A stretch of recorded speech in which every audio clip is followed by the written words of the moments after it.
छठवें दिन प्रशासनिक अधिकारियों ने जूस पिलाकर अनशन तुड़वाया। आसनसोल पश्चिम बर्धमान जिला में स्वास्थ्य सेवाओं को बेहतर करने की मांग में 6 दिनों से युवा कांग्रेस की तरफ से जिला अधिकारी कार्यालय मोड़ पर आमरण अनशन किया जा रहा था।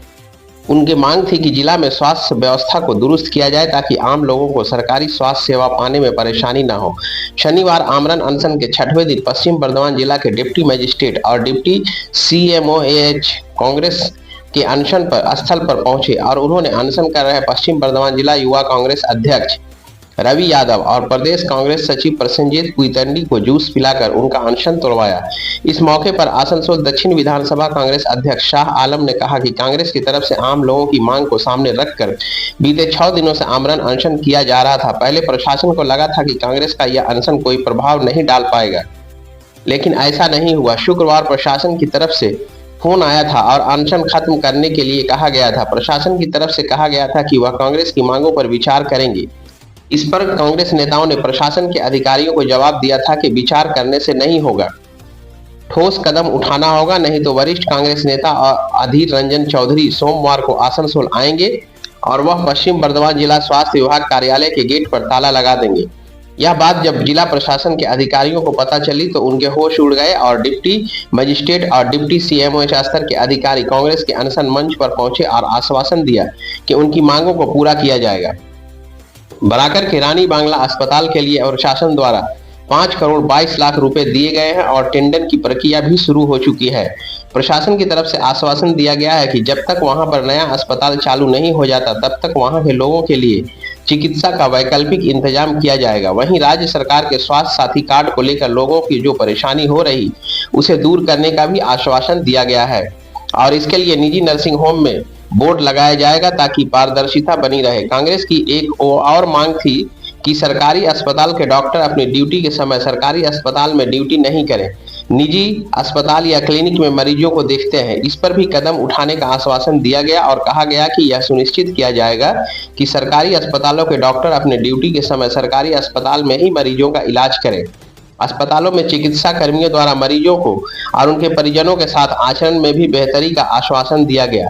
शाह आलम ने बताया कि प्रशासन की तरफ से इस तरह से कांग्रेस की 6 मांगों में से 4 मांगें मान ली गई है और बाकी 2 मांगों के लिए प्रशासन ने कांग्रेस से उन्हें लिखित में देने के लिए कहा है।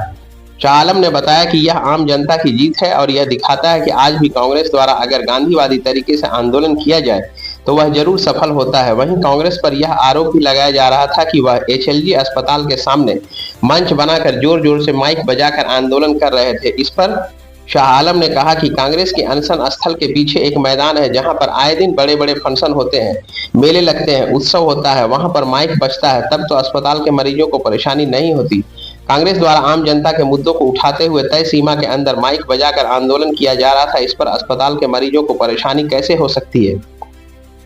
कल जब भारतीय जनता पार्टी द्वारा जिला शासक अधिकारी को ज्ञापन सौंपने का कार्यक्रम रखा गया था तब माइक बजाया गया था, तब वह सवाल क्यों नहीं खड़ा हुआ? यहाँ पर एक और सवाल यह भी खड़ा होता है कि जब कांग्रेस द्वारा एक आंदोलन किया जा रहा था तब उसी समय एक दूसरी पार्टी को आंदोलन करने की अनुमति प्रशासन ने कैसे दे दी?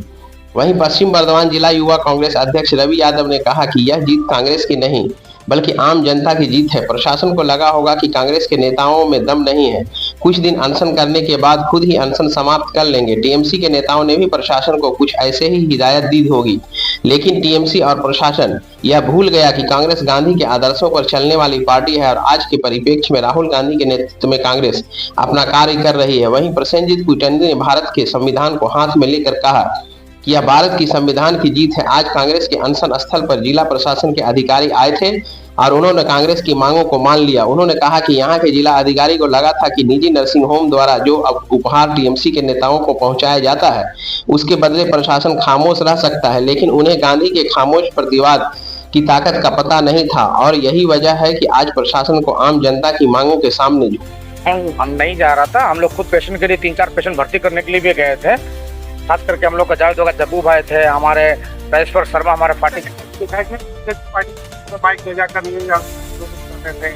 वो एक जो देखिए हम लोग का जो माइक बज रहा था साउंड लेस था, लिमिटेड साउंड था और जो लोग बीजेपी वाला लेकर के आए थे 6 दूना 12 बांध के, जिस जगह से हम लोग का दुर्गा पूजा में या मुहर्रम में बजता है पूरा बाजा, तो एक अनशन चल रहा था उस दरमियान से भी वो पार कर रहे थे। तो प्रशासन से पूछने का सवाल है कि एक अनुशासन को दूसरा आंदोलन को कुचलने का काम जो कर रहा था, तो प्रशासन कहीं ना कहीं इस ढंग का काम करती है।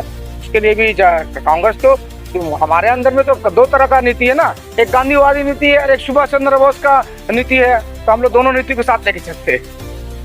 विधान डीएम साहब को घमंड हो गया था कि यहाँ का जो तृणमूल कांग्रेस के कुछ लीडर है ना, उनके बात पे कहने पर, और वो लोग क्या बोल रहे थे, कांग्रेस को छोड़ दो। ऐसे ही 1 साल पहले बोल रहे थे कि रानी बंगला में ताला मार देंगे।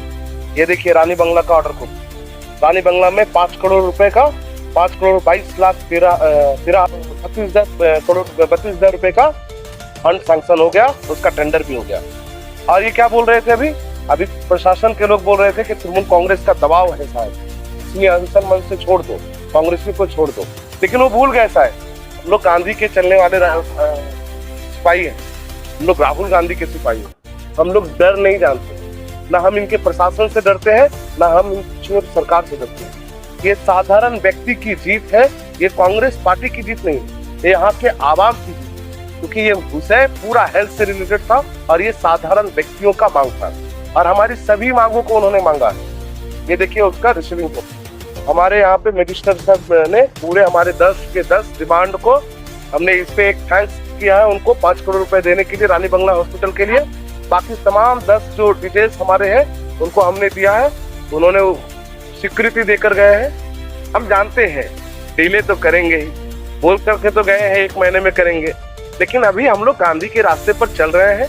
हम लोग सर को बोल रहे हैं कि सर करिए, यहाँ के स्वास्थ्य के विषय को ठीक करिए, और नहीं तो फिर हम लोग भगत सिंह के रास्ते पर।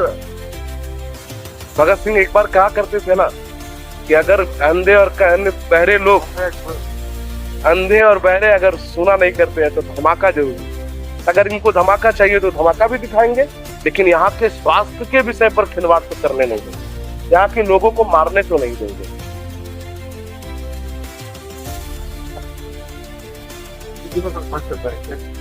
देखिए पिछले 6 दिनों से अनशन चल रहा था। कल जब इन लोगों के कान पे हवा गया ना कि पूरा प्रदेश कांग्रेस, क्योंकि एसडीओ साहब का फोन आया था, उन्होंने कहा कि अनशन तोड़ दीजिए, हम लोग देखेंगे। हम लोग बोला देखेंगे नहीं, क्योंकि हम लोग अपना ऊपर नेता से बात करते हैं। जब हम लोगों ने प्रदेश कांग्रेस से और अपना नेता अधीर रंजन चौधरी से बात की, तो उन्होंने, अधीर रंजन चौधरी ने अब कह दिया कि आप लोग जैसे अनशन पे बैठे हैं, जो लोग उपवास में अनशन पे बैठे हैं, उन लोगों को देखिए 2 दिन। हम सोमवार के दिन 12 बजे आसनसोल आएंगे, आसनसोल का धरती पे आके सीओएच ऑफिस में जाके ताला मारेंगे। जब ये बात हमने एसडीओ साहब को कह दिया, जब आसनसोल में पूरे प्रशासन में ये बात का हल्ला मच गया कि कांग्रेस पार्टी का लीडर अधीर रंजन चौधरी आ रहा है आसनसोल में, तो इन लोगों का आंख खुल गया। डीएम साहब जहां से डर रहे थे, जिनकी बात नहीं सुन रहे थे, उनके कानों में गया, तो इन लोगों को कांग्रेस का लीडर से डर हो गया। जब डर हो गया, उस कारण देखा जा रहा है कि आज 6ठा दिन 2 बजे डिप्टी मजिस्ट्रेट और साथ में डिप्टी हेल्थ ऑफिसर यहाँ पर आए। आने के बाद उन्होंने अपने हाथों से हमारे अनशन पे बैठे हुए प्रसन्नजीत कुटुंडी और रवि यादव को जूस पिलाकर अनशन को तोड़ाया। उससे पहले उन्होंने ये घोषणा किया यहाँ पर कि आपका जो 6 डिमांड है, हम लोग आप लिखित तौर पर दीजिए। हम लोग एक तो पहले रानी बंगला का हम लोग समाधान कर चुके हैं, हमने कहा वो पुराना था, 1 साल 2 महीना पहले का। अब आप जो हमारा और है 5, उसका क्या करेंगे? उन्होंने कहा कि आपका 3 जो आपका जायज है, जो हेल्पलाइन नंबर जिला में स्वास्थ्य साथी कार्ड को लेकर, हेल्थ को लेकर कोई भी इशू होगा, हमारे जिले के अंदर में हम लोग उसका जल्द से जल्द समाधान कर देंगे। दूसरा, जो पूरे नर्सिंग होम जितना भी है जिसमें हेल्थ कार्ड को लेकर परेशानी होती है, उसका बाकायदा बड़ा बोर्ड लगाया जाएगा, और साथ में कोई भी परेशानी होगा तो हेल्पलाइन नंबर के जरिए हम लोग उसको देखेंगे। लूट को हम लोग रोकेंगे। डॉक्टर का जो सरकारी अस्पतालों में या हेल्थ सेंटरों में डॉक्टर जो अपने सही टाइम पे नहीं आते हैं, वो लोग अपने टाइम पे आएंगे, इसका आप लोगों को हम आश्वासन देते हैं। बहुत जल्द ये सारा सिस्टम को ठीक करेंगे। 2 डिमांड जो आपका और है, उसको हम लोग आपका लिखित तौर पे आप दे रहे हैं, हम लोग ऊपर में भेजेंगे, भेज के उसका भी हम लोग समाधान करेंगे। तब जाकर हम लोग हमारे जो अनशन बैठे थे, जूस पिए हैं, ये घोषणा करने के बाद। अभी आपने कह रहा था कि यहाँ पे एचएलजी हॉस्पिटल है और आप लोग यहाँ पे माइक बजा रहे थे, दावा मेरे भाई প্রেস চলছে। গত বছর 3 দিনে মেনেছিল, কিন্তু পূরণ করতে 1 বছর লাগিয়েছে। এবছর 6 দিনে মানলো। একটা দাবি তো টেন্ডার প্রসেস, টেন্ডারে কাগজটা পাওয়া গেছে, টেন্ডার প্রসেস কমপ্লিট। রানী বাংলা হসপিটাল বরাকর 5,22,32,000 টাকা টেন্ডার আপলোড হয়ে গেছে, খালি টেন্ডারটা ওপেন হয়নি। সংবিধানের কাগজ। ডিএম সাহেব ভেবেছিলেন সরকারি দলের নেতাদের যে উপঢৌকন প্রাইভেট নার্সিংহোমগুলি থেকে যায় তাদের নির্দেশে চুপচাপ বসে থাকে। কিন্তু গান্ধীজি ইংরেজদেরকে বুঝিয়ে দিয়েছিলেন যে মৌন থাকারও কত তাকত আছে। এই যে অর্ডার, রানী বাংলা হসপিটালের জন্য 5,32,00,000, 5,22,00,000 দুদিন আগে এটা পরশু ঘোষণা করেছিল। আজকে যেটা করলো, আমাদের আরো 4খানা দাবি ছিল মূলত। স্বাস্থ্যসাথী কার্ড মমতা বন্দ্যোপাধ্যায় বলেন 5 লাখ টাকা এক একজনকে দিচ্ছে, আর প্রাইভেট হসপিটালে গেলে 5 লাখ না 5,000 পাওয়া যায়, 5,000 পাওয়া যায়। তাহলে কোনটা সত্যি? মমতা বন্দ্যোপাধ্যায়ের কথাটা সত্যি না হসপিটাল সত্যি কথা বলে? সেই জায়গায় দাঁড়িয়ে আমরা বলেছিলাম একটা হেল্পলাইন নম্বর দিন। কাল বিকেল বেলায় সামনের নার্সিংহোমে একজন এসেছিল, 18,000 টাকা, 20,000 বলেছিল 18,000 না দিলে ভর্তি হবে না, কারণ স্বাস্থ্যসাথী কার্ড শুক্রবার বিকেল 5:30 বেজে গেছে, অ্যাকসেপ্ট হবে না, সোমবারে পাঠাবো, সোমবার বিকেল পর্যন্ত আসবে। একটা সিরিয়াস পেশেন্ট, সে বেঁচে থাকবে, না হলে পয়সা দিতে বললো, 18,000 টাকা জমা কর, বললো পারবো না, লাস্টে পেশেন্টকে ঘুরিয়ে নিয়ে গেল, আমাদের কাছে এসেছে। এইরকম হয়। আপনার শরীর খারাপ কি সোম থেকে শুক্রবার বিকেল 5টার মধ্যে আসবে? এটা কোথাও লেখা আছে? তাই আমরা বললাম জেলা লেভেলে একটা হেল্পলাইন নাম্বার জারি করতে হবে, যেখান থেকে এবং কোন কোন হসপিটাল সেই স্বাস্থ্যসাথী কার্ড নিচ্ছে তাকে দরজায় লিখে রাখতে হবে স্বাস্থ্যসাথী অ্যাকসেপ্টেড, বা আমাদের এখানে স্বাস্থ্যসাথী নেওয়া হয়, এবং স্বাস্থ্যসাথীর কি কি চিকিৎসা দিচ্ছে, কত পার্সেন্ট দিচ্ছে, সমস্ত লিখে রাখতে হবে। আর তারপরে যদি না হয় হেল্পলাইন নাম্বার দেওয়া থাকবে, সেখানে কল করবে। এক, প্রাইভেট হসপিটালগুলো পেশেন্ট নিয়ে গেলে 40,000 50,000 দাও, আপনি হ্যাঁ মেনেছে। হেল্পলাইন নম্বর দিয়ে ডিএম মানে জেলা স্তরে কমপ্লেন করা যাবে, এটা মেনে এটা আরেকটা দাবি আজকে মানলো।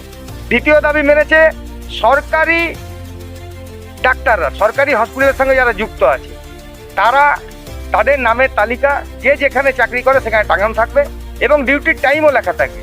সেই সময় যদি সেই ডাক্তারবাবু কোনো প্রাইভেট ক্লিনিকে বা নিজস্ব প্র্যাকটিসে বা কোনো নার্সিংহোমে গিয়ে রোগী দেখেন, তার বিরুদ্ধে আপনি কমপ্লেন করে তাকে আপনি ব্যবস্থা গ্রহণ করাতে পারেন, এবং সেটার জন্য একটা কমিটি তৈরি থাকবে। এই সমস্ত যে কমপ্লেনগুলো হবে এই কমিটিতে হবে, এই কমিটি ডিসিশন নেবে কি করা যায় না করা যায়।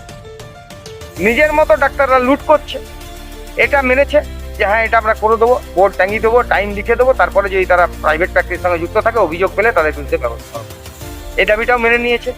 জেলা হসপিটালে 3 জন ডাক্তার চেয়েছিলাম, 3টে বিভাগের, কার্ডিও নিউরো এবং ইউরোলজিস্ট, 3টেই মেনেছে।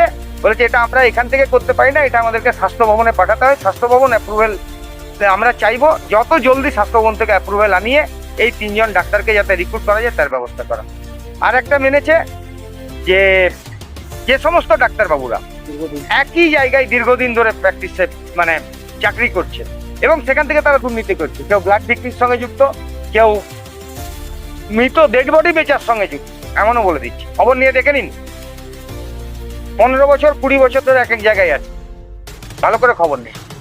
তাদেরকে অবিলম্বে সেই জায়গাগুলো থেকে ট্রান্সফার করতে হবে। আমাদেরকে বললো স্পেসিফিক যদি আপনাদের কাছে কোনো লিস্ট থাকে সেটাও আমাদেরকে কমপ্লেন দিন, আমরা সেগুলো তো করবোই, তার সাথে আরও যেগুলো আছে আমরা ইনকোয়ারি করে সেগুলোকে বদল করব। এই দুটো দাবি তারা বলেছে ঊর্ধ্বতন কর্তৃপক্ষ করবে, হেল্পলাইন নম্বরটা ওনারা করবেন, ডাক্তারবাবুদের নামের তালিকা ওনারা